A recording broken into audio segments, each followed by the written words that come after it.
Hi friends, அனைவருக்கும் வணக்கம். எல்லோரும் எப்படி இருக்கீங்க? நல்லா இருக்கீங்களா?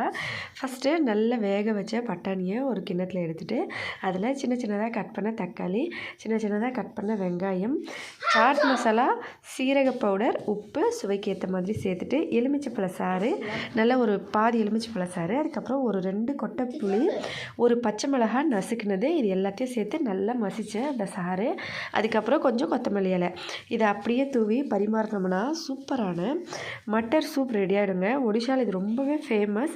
இதில் நிறைய மசாலா ஐட்டம்ஸ்லாம் சேர்ப்பாங்க. நம்ம வீட்டில் வந்து செய்யும் போது இந்த மாதிரி செஞ்சு சாப்பிடுங்க. செம்ம சூப்பராக இருக்கும். குழந்தைங்கள்லேருந்து பெரியவங்க வரைக்கும் எல்லாருமே விரும்பி சாப்பிடுவாங்க. எந்த விலங்கின் பாலில் தயிர் வந்து நம்ம செய்ய முடியாது அப்படின்னு உங்களுக்கு தெரிஞ்சால் மறக்காமல் கமெண்ட்ஸில் சொல்லுங்கள். கண்டிப்பாக நானும் வீடியோவில் கமெண்ட் பண்ணுற பின்னில் என்ன ஆன்சர்னு சொல்லி. வீடியோ பிடிச்சிருந்தால் லைக் பண்ணி, ஷேர் பண்ணி, சப்ஸ்கிரைப் பண்ணுங்கள். ஹெல்த்தியாக சாப்பிட்டு சந்தோஷமாக இருங்க. நன்றி, வணக்கம்.